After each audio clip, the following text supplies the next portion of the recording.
24 नवंबर 2025 को मार्गशीर्ष माह के शुक्ल पक्ष की चतुर्थी तिथि है। इस तिथि पर पूर्वाषाढ़ा नक्षत्र और शूला योग का संयोग बन रहा है। दिन के शुभ मुहूर्त की बात करें, सोमवार को अभिजीत मुहूर्त 11:43 से 12:25 तक रहेगा। राहु काल सुबह 8:08 से 9:27 तक रहेगा। आज आप सुनेंगे मार्गशीर्ष मास महात्म्य का 19वां अध्याय।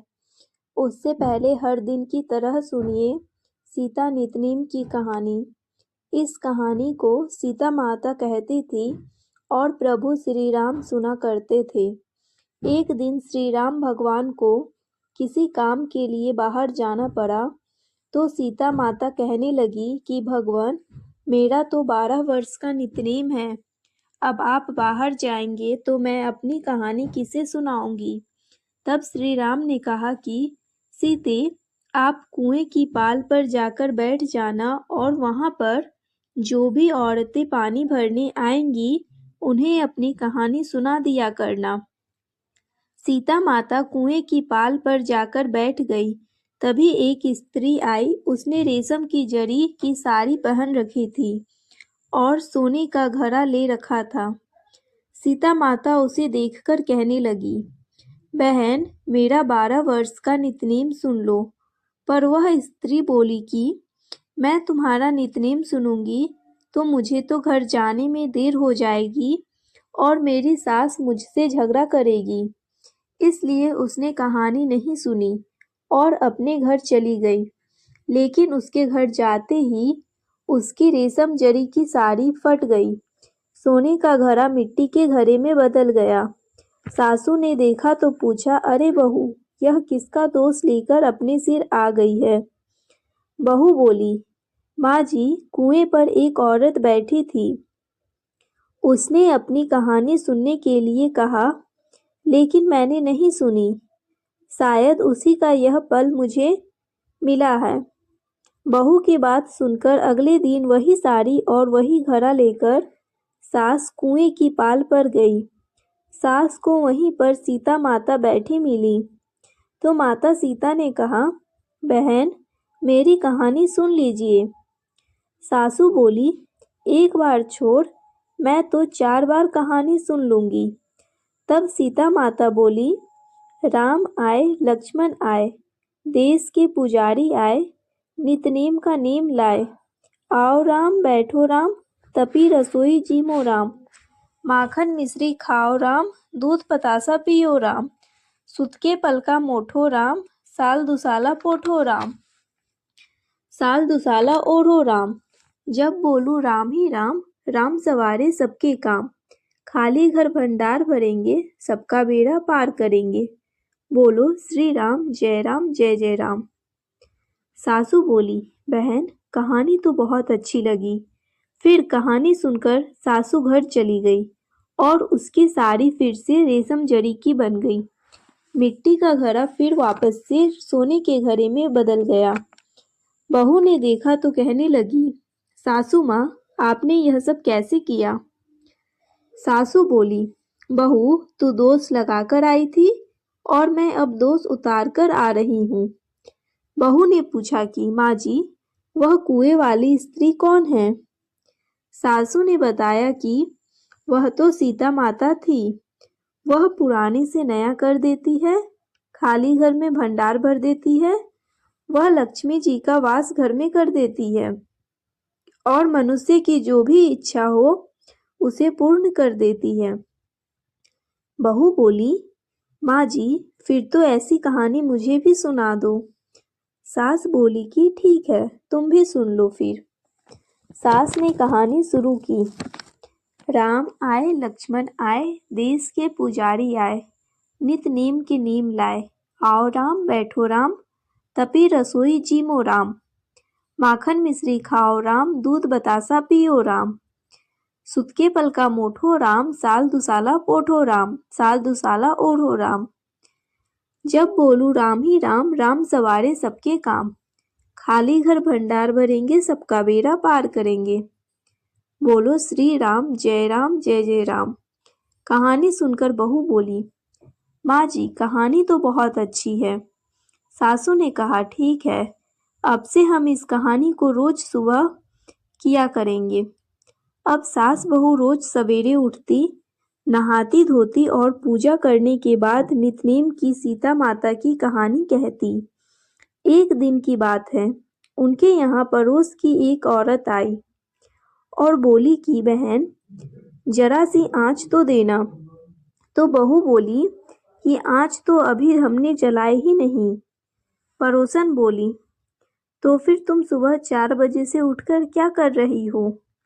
तो उन्होंने कहा कि हम तो सुबह सुबह उठकर पूजा करते हैं, फिर सीता माता नितनेम की कहानी कहते हैं। और पड़ोसन ने उनकी बात सुनकर फिर कहा कि सीता माता की कहानी कहने से तुम्हें क्या मिला? तब वे दोनों बोली कि सीता माता की कहानी कहने से घर में भंडार भर जाते हैं, सारे काम पूर्ण हो जाते हैं, मन की इच्छा भी पूरी होती है। पड़ोसन ने कहा, बहन अगर ऐसा है तब तो फिर मुझे भी कहानी सुना दो। तब बहू बोली कि ठीक है, तुम भी यह कहानी सुन लो। राम आए लक्ष्मण आए, देश के पुजारी आए, नित नेम का नेम लाए। आओ राम बैठो राम, तपी रसोई जी मो राम, माखन मिश्री खाओ राम, दूध बतासा पियो राम, सुत के बल का मोठो राम, साल दुसाला पोठो राम, साल दुसाला ओढ़ो राम। जब बोलू राम ही राम, राम सवारे सबके काम, खाली घर भंडार भरेंगे, सबका बेड़ा पार करेंगे। श्री राम जय जय राम। पड़ोसन ने इस कहानी को सुनकर कहने लगी, बहन कहानी तो बहुत अच्छी लगी। अब वह पड़ोसन भी नितनेम सीता माता की कहानी कहने लगी। कहानी कहने से सीता माता ने पड़ोसन के भी धन के भंडार भर दिए। देखते ही देखते अब तो पूरा मोहल्ला में नितनेम की कथा चल पड़ी और हर किसी की मनोकामना पूर्ण होने लगी। हे सीता माता, जैसे आपने उन सभी के भंडार भरे, वैसे हमारे भी भरना। कहानी कहने वाले, सुनने वाले और हुंकार भरने वाले सबके भरना। सभी प्रेम से बोलिए सीता मैया की जय। माँ अन्नपूर्णा व्रत की कथा के अनुसार प्राचीन समय की बात है। काशी निवासी धनंजय की पत्नी का नाम सुलक्षणा था। उसे अन्य सभी सुख प्राप्त थे, केवल निर्धनता ही उनके दुख का एकमात्र कारण थी और यही दुख उसे हर समय सताता था। एक दिन सुलक्षणा अपने पति से बोली, स्वामी आप कुछ उद्यम करो तो काम चले, इस प्रकार कब तक काम चलेगा? सुलक्षणा की यह बात धनंजय के मन में बैठ गई और वह उसी दिन विश्वनाथ शंकर जी को प्रसन्न करने के लिए बैठ गया और कहने लगा, हे देवाधिदेव विश्वेश्वर, मुझे पूजा पाठ कुछ भी करना नहीं आता, मैं तो केवल आपके ही भरोसे बैठा हूँ। इतनी विनती करके वह 2-3 दिन तक लगातार भूखा प्यासा बैठा रहा। यह देखकर भगवान शंकर ने उसके कान में अन्नपूर्णा अन्नपूर्णा अन्नपूर्णा इस प्रकार 3 बार कहा। यह कौन क्या कह गया? बस इसी सोच में धनंजय पड़ गया कि मंदिर से आते ब्राह्मण को देखकर वह पूछने लगा, पंडित जी अन्नपूर्णा कौन है? तब ब्राह्मण ने कहा, अरे धनंजय, तू तो अन्न छोड़कर बैठा है, इसलिए तुझे हर समय अन्न की ही बात सूझती है। जा घर जाकर अन्न ग्रहण कर। धनंजय अपने घर गया, जाकर पत्नी से सारी बात कही। तब वह बोली, नाथ चिंता मत करो, स्वयं शंकर जी ने यह मंत्र दिया है और वे स्वयं ही खुलासा भी करेंगे। आप फिर से जाकर उनकी आराधना करो। पत्नी के कहे अनुसार धनंजय फिर पहले दिन की तरह ही जाकर पूजा में बैठ गया। रात्रि में भगवान शंकर जी ने आज्ञा दी। कहा, तू पूर्व दिशा में चला जा। अब धनंजय अन्नपूर्णा का नाम जपता जाता और रास्ते में फल खाता, झरनों का पानी पीता जाता। इस प्रकार कितने ही दिनों तक लगातार वह चलता रहा।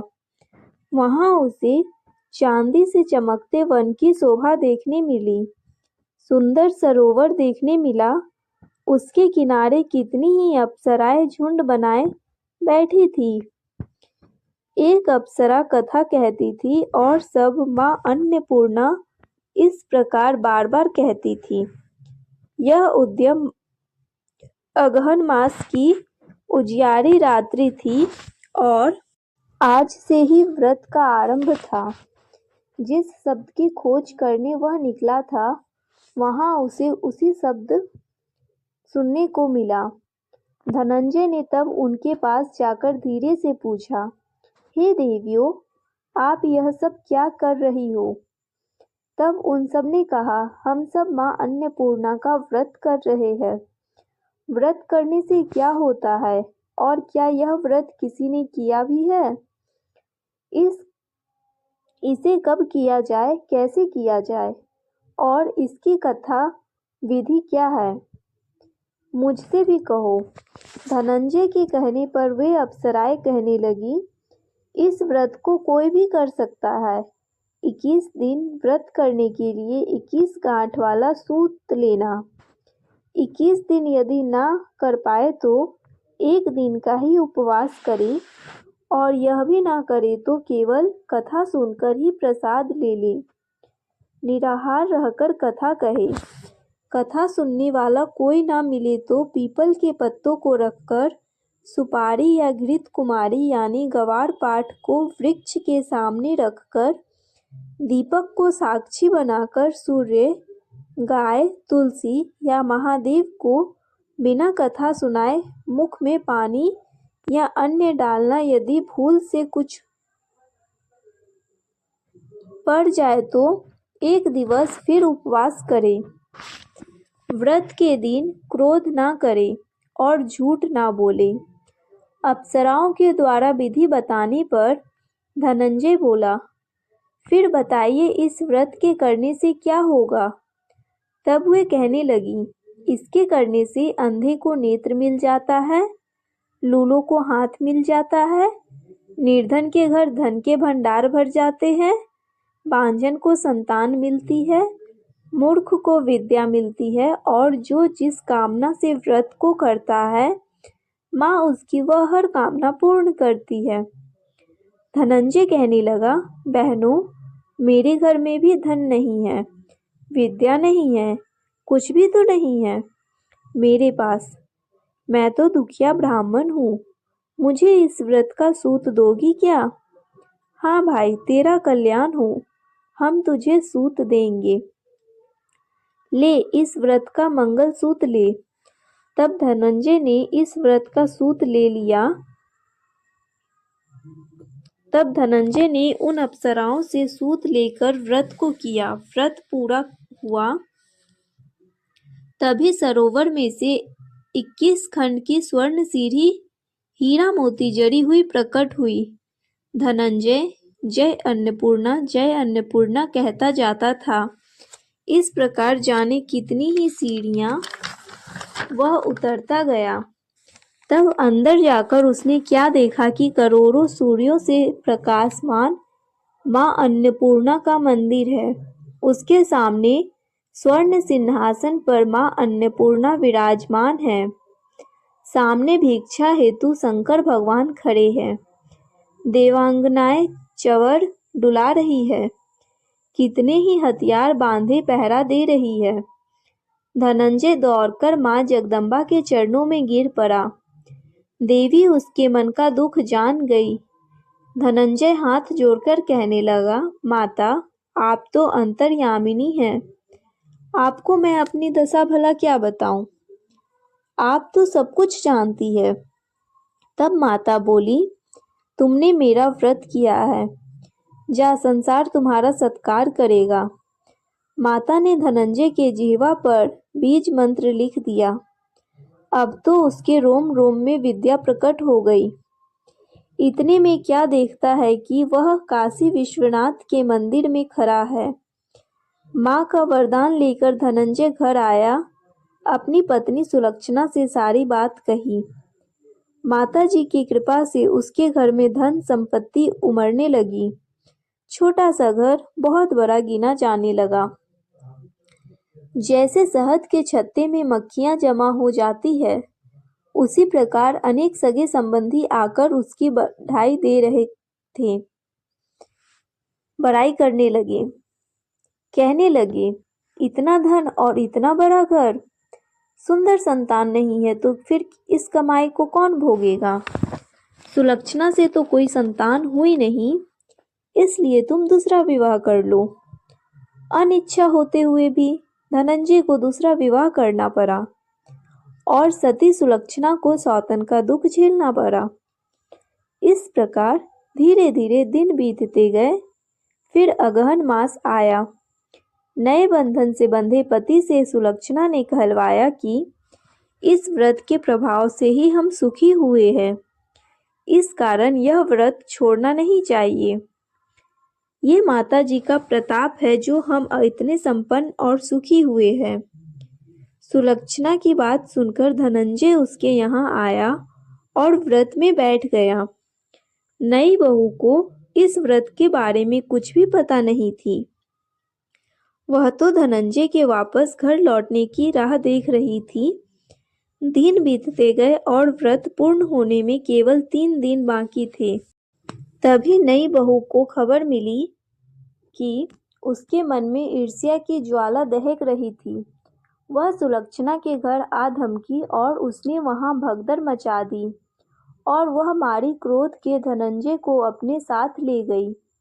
नए घर में धनंजय को थोड़ी देर के लिए निंद्रा नया दबाया।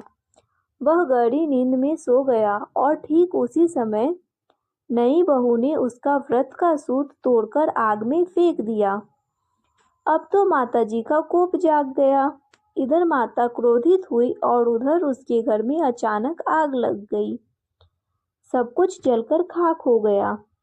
सुलक्षणा जान गई और पति को फिर अपने घर ले आई। नई बहू रूठकर अपने पिता के घर चली गई। पति को परमेश्वर मानने वाली सुलक्षणा बोली, नाथ घबराना नहीं, माताजी की कृपा अलौकिक है। पुत्र कुपुत्र हो जाता है पर माता कभी कुमाता नहीं होती। इसलिए आप श्रद्धा और भक्ति से आराधना शुरू करो, वे हमारा कल्याण जरूर करेंगी। धनंजय फिर माता के पीछे पड़ गया। फिर वही सरोवर सीढ़ी प्रकट हुई और उसमें वह माँ अन्नपूर्णा कहकर उतर गया। वहां जाकर माता के चरणों में करुण क्रंदन करने लगा, विलाप करने लगा। माता प्रसन्न होकर बोली, ये मेरी स्वर्ण की मूर्ति ले उसकी पूजा करना तू, फिर सुखी हो जाएगा। जा, तुझे मेरा आशीर्वाद है। तेरी पत्नी सुलक्षणा ने श्रद्धा से मेरा व्रत किया है, उसे मैंने पुत्र का वरदान दिया है। धनंजय ने आंखें खोली तो खुद को काशी विश्वनाथ के मंदिर में खड़ा पाया। वहां से फिर उसी प्रकार वह घर को आया। इधर सुलक्षणा गर्भवती हुई और 9 महीने पूरे होते ही उसके यहाँ पुत्र का जन्म हुआ। गांव में आश्चर्य की लहर दौड़ पड़ी। अब तो गांव में जिसकी कोई भी कामना होती वही मनौती मांगने लगता और इस तरह सभी लोगों की मनोकामनाएं पूर्ण होने लगी। इस तरह उसी गांव के निसंतान सेठ के पुत्र होने पर उसने माता अन्नपूर्णा का मंदिर बनवा दिया। उसमें माताजी धूमधाम से पधारी। यज्ञ हुआ और धनंजय को मंदिर के आचार्य का पद दे दिया गया। जीविका के लिए मंदिर की दक्षिणा और रहने के लिए बड़ा सुंदर सा भवन दे दिया गया। धनंजय पत्नी और पुत्र सहित वहां सुख से रहने लगा। माताजी के चढ़ावे में भरपूर आमदनी होने लगी। उधर नई बहू के पिता के घर डाका पड़ा और सब कुछ लूट लिया गया और वे भीख मांगने कर अपना पेट भरने लगे। सुलक्षणा ने जब यह सुना तो उन्हें बुलावा भेजा और उनके अपने घर पर बुलाया, घर में रखा और उनके अन्य वस्त्र का प्रबंध भी कर दिया। धनंजय, सुलक्षणा और उसका पुत्र माताजी की कृपा से आनंद से रहने लगे। माताजी ने जैसे उनके भंडार भरे वैसे सबके भंडार भरे। सभी प्रेम से बोलिए, अन्नपूर्णा माता की जय। धर्मराज युधिष्ठिर भगवान श्री कृष्ण से बोले, हे माधव, आपने मार्गशीर्ष मास में भक्ति, दान और दीपदान का महत्व बताया। कृपया बताइए कि क्या इस मास में किया गया छोटा सा दान भी मनुष्य का कल्याण कर सकता है? भगवान श्री कृष्ण लीला में मुस्कान के साथ बोले, हे धर्मराज, मार्गशीर्ष में दी गई एक चुटकी अन्न भी अक्षय फल देने वाला होता है। अब मैं तुम्हें एक वृद्ध दंपत्ति की कथा सुनाता हूँ, जिसने केवल एक मुट्ठी चावल देकर स्वर्ग का अधिकार बन गया। वृद्ध दंपत्ति और एक मुट्ठी चावल की कथा। एक प्राचीन नगर में एक वृद्ध दंपत्ति रहता था। उनका कोई संतान नहीं था। उम्र अधिक और धन कम था। कभी एक समय का भोजन हो जाता, कभी नहीं। मार्गशीर्ष मास चल रहा था। एक दिन संध्या समय एक भिक्षु उनके द्वार पर आया। उसने कहा, माता, कुछ भोजन मिले तो दे, 3 दिन से कुछ खाया नहीं। वृद्ध स्त्री की आंखों में आंसू आ गई। उसने अपने मिट्टी के घड़े में देखा, बस एक मुट्ठी चावल थे, जिन्हें वे रात में पकाने वाले थे। वह दुखी होकर बोली, महात्मन, घर में बस इतनी ही पूंजी है, परंतु आप भूखे हैं, इसे स्वीकार करें। और उसने वह चावल भिक्षु को अर्पित कर दिए। वृद्ध बोला, आज हम भूखे रह जाएंगे, पर कोई भूखा ना सोए, यही सबसे बड़ा धर्म है। भिक्षु ने आशीर्वाद देकर चावल ले लिया और आगे बढ़ गया। रात को हुआ ईश्वर का दर्शन। रात में जब वृद्ध दंपत्ति सो रहे थे, अचानक उनके छोटे से कुटिया में दिव्य प्रकाश फैल गया। उन्होंने देखा, भिक्षु स्वयं भगवान श्री कृष्ण के रूप में खड़े हैं।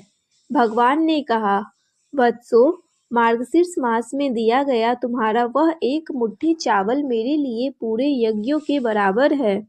तुमने अपने भूखे पेट का भोजन किसी अजनबी को दे दिया। यह दान नहीं, सच्ची भक्ति है। कृष्ण का उपदेश।